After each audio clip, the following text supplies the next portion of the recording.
Daphne Anderson, Executive Director and founder of Motivating Love. And I just want to say thank you to all of our donators and volunteers for this year's North Texas Giving Day.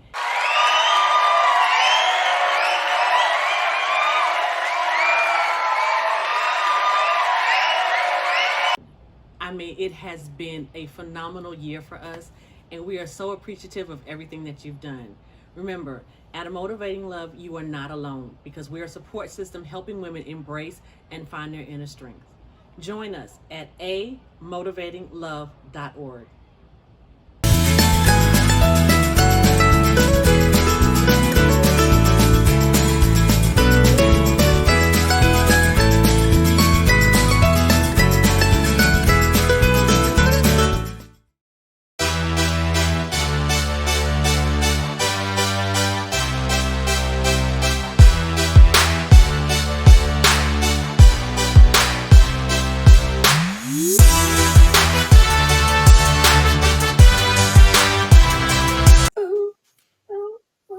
Hello, hello, hello. You're welcoming being back to Project Love, and I'm your hostess with the mostest, Miss Daphne with A Motivating Love. Today, our special guest is none other than my good friend and the infamous and amazing Jen Shea, our brand and clarity business coach. Welcome, Jen. Hello, Miss Daphne. Hello, darling. How are you? I'm great. How are you doing? I got my face beat today, so I feel amazing. And you look fabulous. Well, thank you, darling. I try. I so try. And as everyone can see, I have photos of me all around me because I am just convinced that I'm cute. You are cute. I've always said that. Man, fabulous. Thank you. Somebody told me one time that I was conceited because I had photos of myself all over the place. And I was like, no, boo, I'm just convinced that I'm cute. Because if I don't believe I'm cute, it won't matter if the next person tells me. Isn't that what we tell everybody or tell our girls? Oh, definitely. Definitely. So, yes, self-love is everything. And I have it.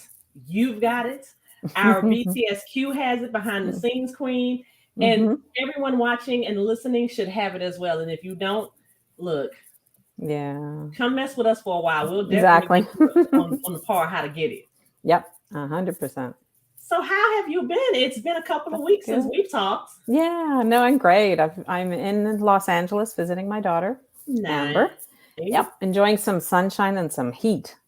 Although we had a few days of cooler weather, but still a lot warmer than at home. Oh, wow.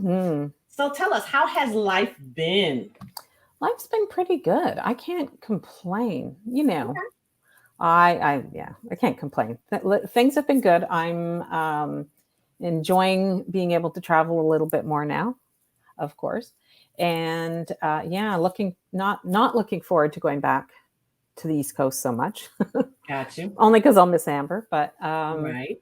Looking forward to getting out to back to New Jersey just for a couple of weeks and then home to Canada for a few months. So tell me how does that work being a Canada national? You stay and live in Canada and then you come down to little old USA for a while. Well, so when I first got married back in the 80s to my daughter's dad, to my ex-husband, I moved down here because he's from New Jersey and she was born here.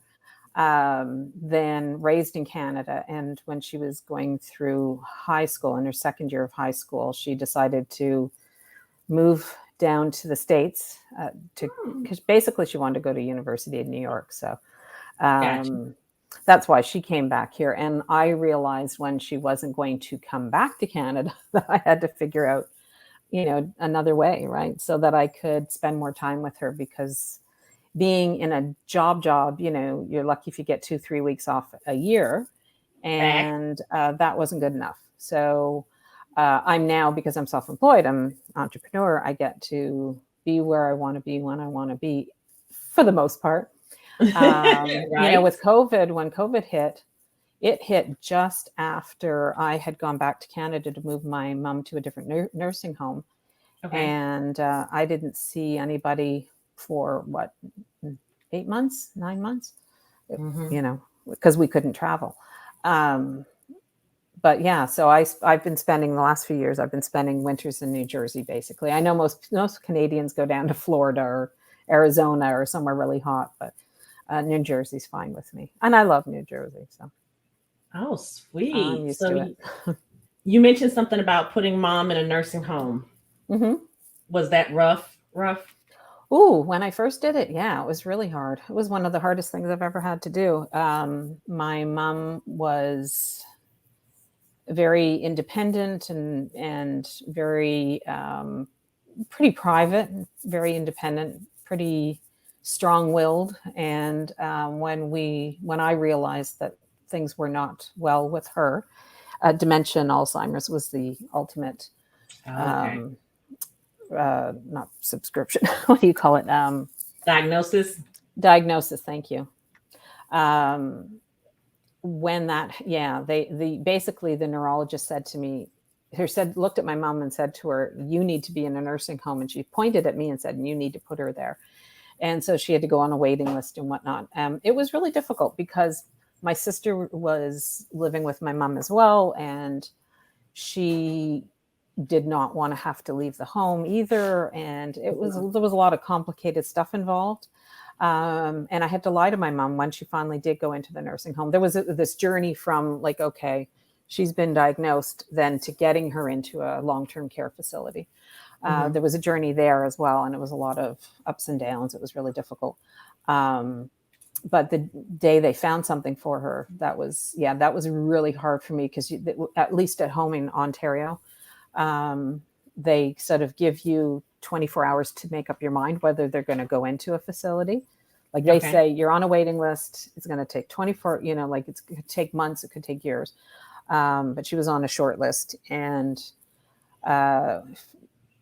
they called me I think on a Thursday and said, "You have to tell us by tomorrow," which was the Friday. And she's moving in on the Monday. And that was so tough. And I couldn't tell my sister because she was against it all. My sister had some issues herself. And so the whole weekend I was trying to sneak pack some of my mom's things. And Monday I told mom I was taking her to a hospital to get her eyes checked. And I took her to McDonald's on the way to the hospital, I took her there just for a little treat. And she was so sweet and kind of a little in and out of it. But it was heartbreaking because I knew that I was taking her away from the home that she'd worked really hard to buy and live in and keep, and taking her away from her animals that she loves so much. Like she would never see her home again. And that was heartbreaking for me. That was really hard. And I had been working on my business at that point for a few years, but I'd also taken a part-time job just to sort of, have some steady income while all of this was going on. And interestingly enough, the Friday that I was making that decision was the last day of that part-time job. So the Monday came and I had no job, but the truth was that I needed that time to be with, to be able to visit mom in the nursing home every day, long hours and stuff like that to help get her adjusted. And of course I was lying to her too, like telling her she was only going in for a day or two for tests. So that was tough. It was really tough. Wow. It is what it is. And then, of course, once she was in there and once we knew for sure she wasn't coming out, because I know both my sister and I are like, "Are you sure they're going to keep her? Are you sure they're not going to send her home?" She was a little difficult, which I guess is something that happens, right, with people with dementia. It is. And it can be very difficult. She was difficult to begin with, so it was easy. But once that happened, then I was, tasked with trying to sort my sister out and also, like selling her house, getting it fixed up, going through, like over 80 years of her life, like 85 years of her life, and all her things, right, by myself. My sister kind of she couldn't handle it, so she wasn't around. And it was really tough. The few months after putting mom in the nursing home were hard too, but you do what you have to do. Man, I know my mother-in-law is living in a group home for memory issues. And I know the struggle with that he's taking, and he's an only child. Yeah. Yeah. So I know it's a little bit rougher on him just because him being an only child. Yeah. And then also with the fact that it's like you have those good days where they remember you and they remember some stories and things that are happening. And then you have those Yeah. other days and it's like, do you not comprehend what's happening? And Yeah. Oh, all, it's rough. it's really rough. I mean, for me, it was almost like I had, because my sister's issues are very similar to my mom's. Mm-hmm. My sister's an addict, but she's her there's early onset dementia with her potentially. Okay. And so for me, it was like I was me taking care of two people. And, Right.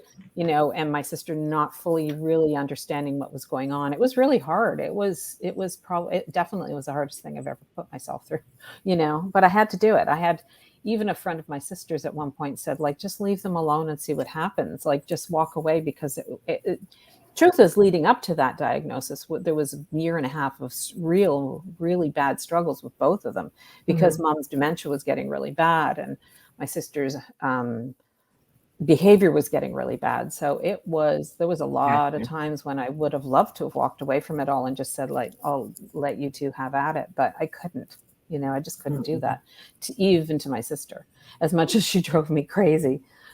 She's still my sister and I love her, right? Like, we grew up together, even though we're very different people and all that's happened. She's still kind of my little sister, even though most people think she's a lot older than me.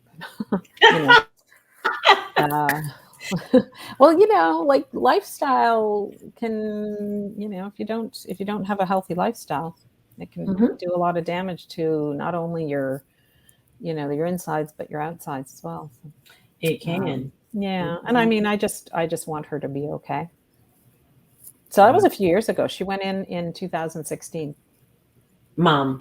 Yeah. Yeah. And she passed in And 2020, and right after, like, so I moved her to a nursing home, that new nursing home. mm-hmm. Got back from New Jersey, I think it was February, the last day of February, no, the 1st of March, Okay. and was moving her into the nursing home, whatever that Monday was, the 2nd or 3rd of March. Moved her in from the nursing home she'd been in for a few years at that point to a brand new home, which was not that easy a decision. It was a way better home, much, much better, because it wasn't an emergency situation. She'd been on a long waiting list for this place. Okay. But none of us knew that COVID would hit and everything would get locked down less than 2 weeks later. And so that again was really hard for me, because, I'd moved mom, who's now much deeper into her dementia and Alzheimer's, into Mm-hmm. a place she was not familiar with. And then I kept imagining that she was thinking, like, why would they leave me here? Yeah. Just kind of disappear. We disappeared because we couldn't Right. go. And I also think to myself, I mean, it was heartbreaking. It was really difficult, but I also think there was millions of people who were going through the same thing, There different levels, right? Nobody could see their loved ones in nursing homes, they couldn't. And the and they were saddest part, dying too. that part as well. And it's one of the saddest parts is that at that time, I was assisting with the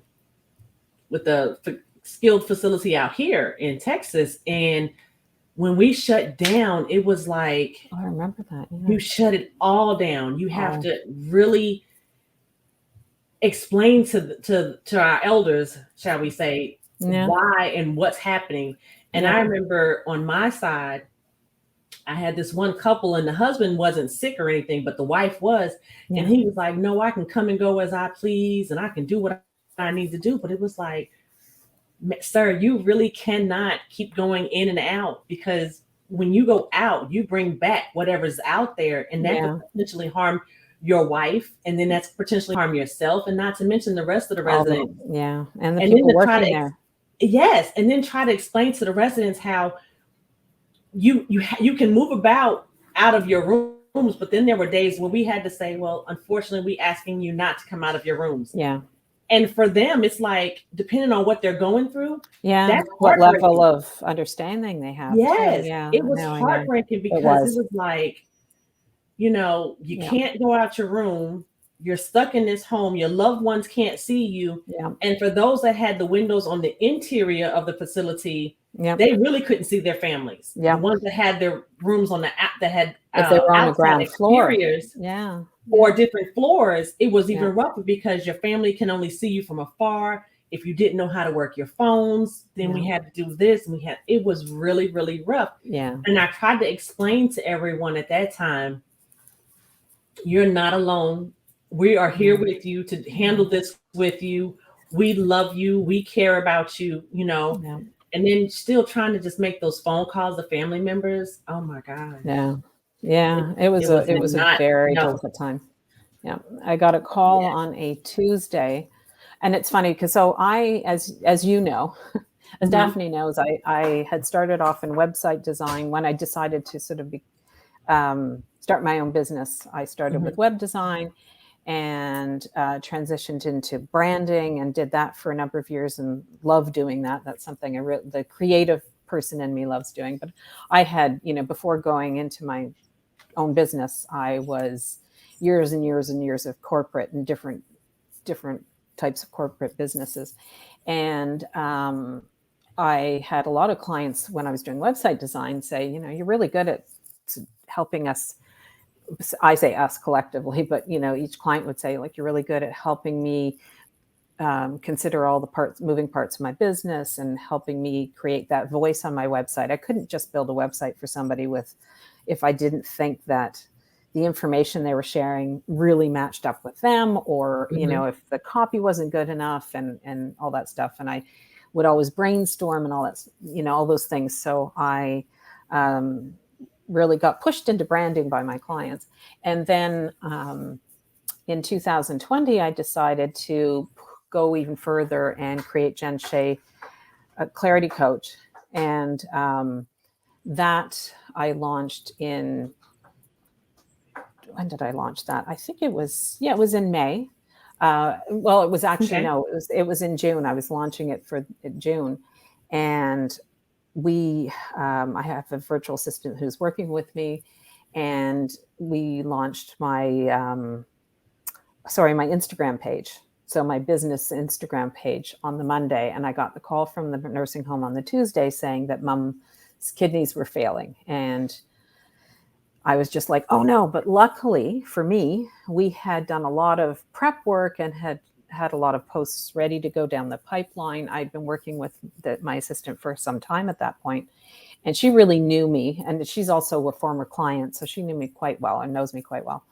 And she was able to kind of take over for me because I got the call Tuesday, went into the nursing home. They let us in, my sister and I, in full PPE gear, because at that point, all of the, like you were saying, all of the patients were all in their rooms. They were not allowed to commingle. They had to eat in their rooms, and they had to, they weren't allowed to leave their rooms, but we were allowed in the building because the section that Mom was in didn't have any active cases of COVID. So, the temperature checks and all the vitals and all that stuff, and full gear, hazmat gear, as I like to say, we were covered head to toe. We were able to go in and be with her. And my sister had a really hard time. She was really struggling. She was in there for maybe half an hour. And I told her, I said, I'm going to stay with Mom for a while. I had to. So I stayed in with my mom a couple of hours, 2.5 hours, I think it was, that first day. And then they said, she's definitely declining. You could tell. She's unfortunately not the first person I've been with when they were passing away. That they said they'd call if there was any change. And we checked in on her on Thursday and went back Friday and spent some time with her Friday. I spent a few hours with her Friday. And then, and my sister came with me for a short while as well. And then on Saturday at about 3:00 in the morning, I got the call that she was definitely declining and only one of us could go back in. So I went in and I was with her when she passed. And, if I hadn't, I just can't imagine if things had been different. I mean, I just was relaunching or rebranded myself and was launching this new business. And if I didn't have somebody to support me through that, I don't know what would have happened. Because then, after Mom passed, of course, as her representative, I had to take care of everything, So I really wasn't able to step back into my business for a few weeks at that point. And that's kind of what happened the first time when I started having to look after mom before she went in the nursing home. I'd been working on, my website business for a while, and I basically had to just not do any work for months at that point. And the time leading up to her diagnosis, and then the time when she went in the nursing home, and then the 2-3 months after when I had to go through her house and sell her house and everything, I was, only able to work with existing clients, but finding new clients and trying to, have conversations with people was pretty much impossible at that point because I was on my own. Wow, I couldn't imagine, but I always, now thanks to COVID, I have to think of things differently than if COVID had not happened. I would have taken my business and done certain things certain ways, and that was it. But now I have to truly take and look at other things as this is a potential. This is a potential. Because COVID, that I can say was one good thing that happened out of it. It really made some people realize that you have some strengths that are hidden. Yeah, absolutely. And that you are stronger than you think. Yeah, we all are. And we're not alone in a lot of the things that we thought we were isolated from and all alone with. And it was just, it was a lot. Yeah. That's very true though. But I see, go ahead. No, I was just going to say, in our virtual world, because you and I've never met in person, we live in very different places. But in our world, the way we've both been working for a number of years, I know you've done a lot of in-person, of course, work as well. But for someone like me who's been pretty much virtual since 2010 full-time, the rest of the world's catching up to us now, like with COVID, right? We've been doing it for a long time, working online and connecting with people internationally. I have clients in the UK and Spain and a few places over in Europe. So, and actually in one in Australia as well. So I've been doing this a long time, but the rest of the world is like, how do you do it? And I mean, admittedly, when I started going online, like when I went virtual as a career, I kept thinking, like, how do you do this? Like, how do you meet people? How do you find, clients? How do you connect with people? But you do, and it's a lot of fun. And I've made some wonderful friends. You have. Yeah. You have. Hey, that's me. Oh, wow. Yeah, it's funny. Sorry, I was just going to say, I always say, like, I never got, so I could never imagine, still to this day, online dating, but I kind of get it because I have made lifelong friends online who I know that when I see them, it'll be even better. But, like, I've got some wonderful best friends online that I wouldn't have had I not done this. True. And very, connected with women who, and men, some men, but connected with women who are actually get me more than most of the people that I probably grew up with or, was in that real life environment with. Anyway, I'm going to stop talking now. Sorry. You're fine. So I know you brought up several little pieces that I want to pinpoint on. So one of them, you said international. So you've lived overseas for a bit as well. Yeah, in Portugal for 3 months. Yeah. Best 3 months of my life. Actually, I will share that happened actually after Mom went into the nursing home. I had sold her house. It unfortunately, there was no money after selling her house, and it was to pay off debts, which, to be honest with you, my mom did not incur. Somebody else did. Somebody had gone through all of her money, and there was actually a lot of debts that she never even knew about, unfortunately. So I had to deal with all of that, and I was burnt out. I've never really, I don't think I could have ever related to the word burnt, or that, that term burnout, the way I can now. And, but I was burnt out. I couldn't, like, it's a real thing. It really is, like, which way is up? And an opportunity came up to go to Portugal. A friend of mine who actually was a mentor and course I'd taken a course with her, and I was in a Facebook group, one of her Facebook groups, and I just, she was from New Zealand, or is from New Zealand, and she had bought a home in Portugal to spend her winters, so basically our summers, away from, from New Zealand. And she was going back to New Zealand for their summer, which was our winter. And I rented her place from her for 3 months, a really lovely home, 3-bedroom home. And I thought, I'm going to get in and work, nonstop and whatnot. But that's when I realized I was burnt out, because I got there and just sort of went, started breathing again. And I was connecting with clients, and I was, but it took a little while, to kind of regroup and feel human again. And I love that. And it was great. It was a really good experience too. Oh yeah. And I mean, I can go on about Portugal for hours, but it was a wonderful place to land and to heal and to feel human again. And get back on track with working and, developing ideas and coming up with new strategies and all that stuff. So love Portugal. Awesome. Well, on that note, we're going to take a commercial break, and we'll be right back with more Project Love.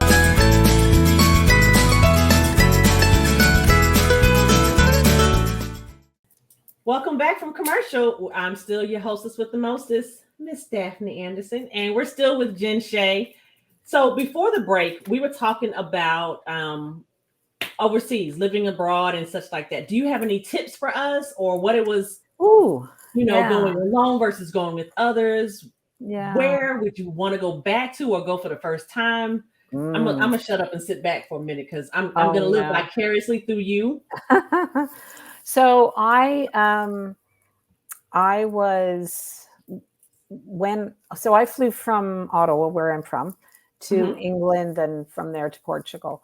I traveled alone, and I rented alone, and it never occurred to me that might be something that other people don't, that other women especially are not necessarily, how do I put this? There's a lot of women who, since I've traveled, have said to me, like, how brave I was, or how, how did you do it alone? And weren't you afraid? Or a lot of women seem to, not everybody, obviously, because there are a lot of solo women travelers out there, but there are also, especially at my age, so I'm in my 50s still for a few more months. But there's a lot of women out there who have never traveled alone, I guess, and are afraid to do that. And I'll be honest with you, that never occurred to me. I had a mom who loved to travel. We traveled as a family a lot when I was young. And my mom traveled overseas a few times alone. She's from England, but had lived in Canada since the 50s. But she had gone to Europe, France, and back to England a few times and whatnot. Nice. So I guess I never saw that would be something to be afraid of to do. Okay. Like I had a great example, right? And I knew nothing about the Portuguese language when I went. Okay. Which is interesting, by the way. It is similar to Spanish, but not the same. And I had studied a little bit of Spanish. I just knew nothing about Portuguese. And when I went, I will say, I had made the decision to go and left with less than a month in between those times. So I booked my flights and left about 3 weeks later. I hadn't planned before the decision to go, I hadn't planned it at all. My friend had offered the house. I said, yes, I'm going to do this. I want to do this. I'd always wanted to go to Europe. So I just did it. I just made the decision and didn't think about it very much. And I went, and I was introduced to a teacher and took some Portuguese lessons, and that was super helpful. So I would say, first of all, for people who want to go to a country where the language is different from their own, I would say try to learn a little bit before you go if you can, but really the best way to learn is to immerse yourself anyways, right? And be open. That's another thing. Traveling, whether you're with somebody or by yourself, be open. I grew up in an open environment in that way anyways, like just be open to the adventure, be open to the experience. Look at it like, oh, I'm going to learn something. I'm going to have new experiences, Okay. and try to leave your, how do I put this, home back where it was. So Got like if you're traveling overseas, embrace the culture that you're going to, Yes. embrace the adventure, and hope for the best. Of course, there are going to be difficulties. There always Right. are. I ran out of gas when I was there. The gas, they have gas bottles to get heat, so I couldn't take a shower, couldn't cook anything because she didn't have an electric kettle. Like and I couldn't get the gas bottle changed. I was Okay. struggling, but I contacted somebody who helped me. Like I made sure that I was in a position where I could learn, like get help. Okay. And even if it's the landlord, the person you're renting the home from or whatnot, if you can have that contact. Now, of course, most people, if they go travel for a few weeks, it's usually a hotel or an Airbnb or whatnot. And if it's Airbnb or a hotel, they're responsible for fixing everything anyway. Right. I just happened to get a house that the owner was now on the other side of the world, but she knew people, and it got fixed. I am very shy. I'm quite the introvert, but when it comes to meeting people one on one, I'm pretty good. I've grown into that as a more mature person. But I do love meeting people and having conversations. So I tried, and I made sure I greeted people properly. I learned how to greet people properly. That's really important. Learning the culture, like learning a little bit about the culture, finding out how they what the proper way is to greet somebody. For example, in Portugal, for example, the best thing to do is, instead of just saying hello, which would be hola, you Right. would greet them, and you can say, you could say hola, but it's disrespectful when you meet somebody for the first time. So you say boa tarde, or boa tarde means good afternoon, or bom dia, which is good day, or boa noite, which is good night. So you do that when you meet somebody for the first time. After that, you can say, hello, and start a conversation. But if you're meeting, even if it's a person at the grocery store, you will do that. You'll say that. So just those little things, learn those little things before you go, and be open. I love adventure. I thought maybe I was genetically part Portuguese because the explorers, I love exploring stuff. Right. And I had a car when I was there, which was awesome. So 3 months of exploring an amazing country with lovely people and barely speaking the language was incredible. It was a lot of fun and really good for our brains. It's really good for, especially as we get older, to keep working our brains and making sure we're learning all the time, right? That hopefully will stave off any dementia or Alzheimer's a little bit, I'm hoping. Right. So I know being adventurous and exploring and traveling and some of the entrepreneurial struggles, what are some hobbies that you enjoy or that you partake in that you'd love to share with us? Definitely travel 100%. I mean, I took travel and tourism in college 100 years ago. So No, it's man, always been not 100 something. years ago. Well, almost. Back in the 70s. That's always been a big thing. And I, blame my parents for that, because we loved to travel and we had cottage. So I love the outdoors. I mean, we, grew up I always say, the other thing I would say is I grew up in a kayak because we had a cottage. So doing outdoor activities, for me personally, I like that kind of almost solitary stuff. I'm not a team sport person per se. But I love making jewelry. I started doing it. My mom was really good at painting and creating and crafting and stuff. So I started creating jewelry because of her. I just started making bracelets for her to sell at her craft shows that she started doing. This is when she was retired and wasn't working anymore. And from there, I started making all kinds of jewelry, and I love doing that. Photography. My mom was a photographer's apprentice back in England before she came to Canada, and during the war. So, had a camera in my hand all my life, and I love, love, love taking photos. And golly, what else? Anything basically creative, painting, drawing, sketching, Okay. and that's really where, and when I was in high school, I was really good at ceramics, like creating ceramics. Mm-hmm. And yeah, I've always been creative. So when I was doing, the corporate jobs, I often found myself actually getting the gigs in the office, that anything that needed to be created, I ended up doing. And I enjoyed doing it. It's just like with work, right? Like the business that I've created for myself now, I'm using all my creative skills, which is wonderful. Right. Okay. So you mentioned photography and you mentioned painting. The paintings behind you, are those Oh no, acts that's of you? Amber's. That's my daughter's paintings. Yeah, Okay. she's So it she's trickles down in kind the of family line. it did. Yeah, Mom painted, I painted, and Amber paints, and yeah, yeah. I'm in her apartment, so my stuff isn't here. Oh, nice. Okay. Yeah, Okay. Family yeah. affair. I love it. She I is love super it. creative. Yeah, Amber's. Yeah, she's super creative. Absolutely, which is nice. It makes me proud. And a proud mama you should be. Sounds like you've raised an amazing young lady that I've yet to meet, but Yeah, I've heard so you much will. about. Yeah, I do tend to do that. Talk about my. That's what parents are for. Yeah. We're allowed to brag on our children and Yep. brag when they didn't do right because we fixed it or something or whatever the case. That's Right. just what Right. we Yeah. do. Yeah. You know? Yeah. Yeah. Awesome. My best accomplishment.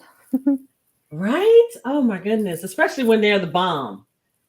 It's I like, think so. oh, you make my heart so well. Oh, I love it this and I love it Yep. that. Hmm. Well, Hmm. I have to say, I've truly enjoyed speaking with you as always. As But always. I Yeah. hope that our visitors and our watchers out there have really enjoyed it as well. I hope Um, so. how would people get in touch with you if they want to work with you or learn more about your brand and Clarity Business Coaching? Because I will Yeah. say, for me, you truly have helped me get my business speaking on the right language to what I want others to know. And I know we have some tweaking to do because we've Mm. already talked about that. But at the Yeah. same token, you truly, for me, have made me do what I don't like to do, and that's dig deeper and then I dig got some. deeper Yeah. and dig That's one deeper. of And my. I'm like, Jen, I have nothing else deeper to go. And you're like, yes, you are. Think Yes, about you it do. like this. And I'm like, man, Jen. Yeah. And then more things come out. And it's like, Yeah. okay, Aw, you're really I good at love. this, I will admit. Yeah. Oh, And then thank you you. make things so much clearer Yeah. to where it's like, oh, so what I'm trying to say in this language, if I could just take out all these bigger, crazier words, it makes so much more sense. And it's simply stupid, like, which is great for me because I don't Yeah. want a website or to explain my business as, oh, well, I'm a da da da da da da da da. No, this is what I do. This is how I do it. This is why Yep. you need me. Sign Yep. up. Exactly. Yeah. No, I mean that's. I mean, we talk about, right, like Right. our magic or whatnot, and it's funny because I've had a few clients complain about that too. But at the end, they get what they need, right? Like that's the thing. I'm really good at challenging my clients, Mm-hmm. and I'm Facts. really good at. I think anyway. That's what they tell me. Um, Seeing what they're having a hard time seeing in themselves, right? Yes. And also because I have international clients, because I have more little bit of an international life, and an understanding. If I have a client who wants to reach sort of globally, as opposed to Mm-hmm. just, like if you happen to have your business that's only in the town that you're in, then the way that the people in your town think or speak or whatnot. Right. But if you are trying to reach people globally, there may be terms that you use locally that may not work globally. Right. There's different words or just terminology or whatnot, and I'm good at that too. But yeah, I love helping women see their light. I love it. That's the best thing in the world. And I get to do my graphics. I love designing, as you know, because I did yours. I'm looking at the logo up there. I love doing that, and I love creating websites for women that make them feel really good about the place that represents who they are. We all have to have a storefront, even if we don't have brick and mortar, and that's your website, right? I love doing that stuff. So you can reach me. Anybody can reach you. And also, just so anybody knows, if they want to talk about traveling, I'm always open to that too, especially Portugal or Europe. But you can find me at jenshea.ca or at Bohemian Branding, so bohemianbranding.com. Okay. And you can reach me through the contact forms on there. Book a call or just send me a message and say hi. Awesome, That's where the best place is to find me. Okay. All right. Is there anything else that really quick you want to let people know either about you and or your business? Oh, golly. Oh, put me on the spot.